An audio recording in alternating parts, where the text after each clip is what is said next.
Madame Paris, est-ce que vous pouvez nous expliquer comment le message de la RGP a été perçu dans les services du ministère de la Culture? Le message a été perçu de façon très variable.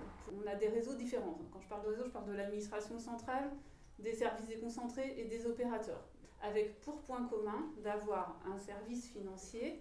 Les services financiers ont été les premiers informés de la RGP. Ils se sont tout de suite emparés de ce sujet. Ça n'a pas du tout été le cas des services métiers. Madame Paco, qu'en est-il au service de santé des armées? Là, la réforme a quand même eu au moins le mérite d'avancer d'un échelon. C'est-à-dire que désormais, les ordonnateurs ont bien compris qu'ils étaient autant responsables que le comptable. Ce qui nous manque, c'est effectivement l'échelon métier.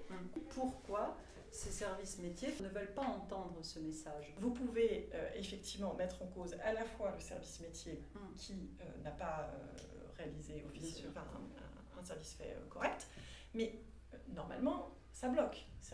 Vous évoquiez, je crois, l'absence ou l'insuffisance de culture de la pièce justificative. Dans la sphère chorus, entre chorus formulaire et chorus cœur, on commence quand même à avoir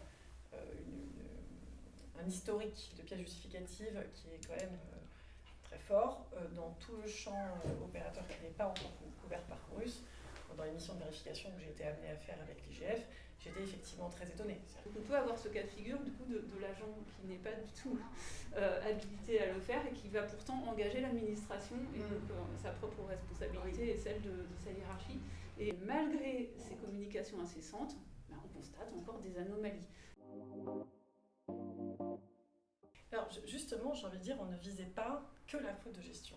Est-ce qu'aujourd'hui, on donne aux gestionnaires publics les moyens de gérer? Notre réponse était quand même plutôt non. Mais la première question qu'on s'est posée, c'est ça. Est-ce qu'on a les moyens? Est-ce qu'on responsabilise au sens premier du terme? La deuxième question était de se dire, on a aujourd'hui un régime de responsabilité qui est extrêmement lourd. Est-ce que ce système qui est extrêmement lourd, il permet effectivement d'éviter des manquements graves, des fautes entraînant un préjudice significatif aux organismes? Et la réponse était non. Donc on a fait un premier constat qui était, au fait, la RPP n'empêche pas les manquements, n'assure pas la sincérité des comptes et par contre bloque la gestion publique. Le deuxième gros constat qu'on fait, c'est arrêtons de ne parler que judiciaire. L'idée, c'est de se dire que la responsabilisation des gestionnaires publics, elle doit passer par la sensibilisation aux questions financières. Alors, justement, est-ce que, par exemple, sur les cycles budgétaires de la programmation ou de l'exécution, est-ce que ce sont des risques budgétaires ou financiers qui pourraient rentrer dans le champ de la RGP?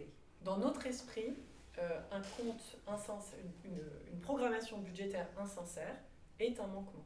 Oui. Ce qu'on a observé rejoint finalement tous les risques qui étaient finalement déjà connus et identifiés.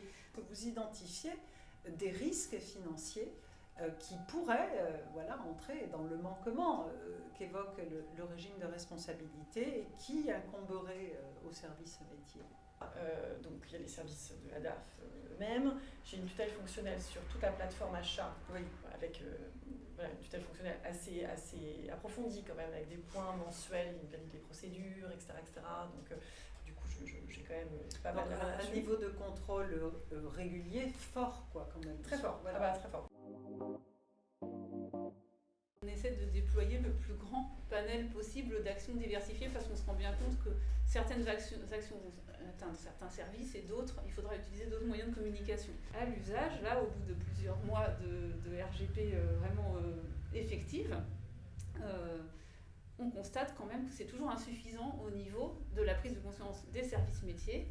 Est-ce qu'à votre avis, il y a des modèles d'organisation entre les fonctions support et notamment financières et les services métiers, plus favorables que d'autres à cette prise de conscience? En général, fonctionne mieux parce qu'on a des services financiers qui sont fondés à aller voir ce que font les métiers, sont fondés à demander des comptes. Et donc, Ça ne veut pas dire que les services métiers suivent toujours, mais à minima, ils sont obligés d'en rendre compte régulièrement. C'est au sens avoir des services métiers qui ont une autorité hiérarchique classique, et ce qu'on propose dans le rapport, c'est de dire qu'à tous les niveaux, il faut qu'il y ait une double tutelle. Et je crois beaucoup à la formation professionnelle. Oui. Moi, mon rêve, ce serait de mettre en place des MOOC. Madame Paris, vous m'aviez expliqué aussi dans la préparation de la table ronde qu'en DRAC, en particulier au ministère de la Culture, vous aviez des modèles organisationnels, on va dire un peu hétérogènes, mais très liés à l'histoire finalement de l'organisation de certaines DRAC. Est-ce que peut-être vous pouvez nous expliquer en quoi ils consistent et est-ce que vous en identifiez certains aussi qui seraient plus favorables que d'autres peut-être? Alors oui, tout à fait. Alors chaque DRAC déjà avait une organisation spécifique à laquelle s'est ajoutée la réforme des fusions avec les régions. Oui. Donc là, depuis cette réforme, on peut se retrouver avec des DRAC qui ont des services financiers qui sont géographiquement à des endroits différents, dans des départements différents du service métier. La difficulté qui s'est ajoutée, c'était celle du dialogue entre le pôle métier et le pôle financier, et surtout pour des opérations complexes qui... Ça n'intègre pas leur pratique managériale, quoi. En tout cas...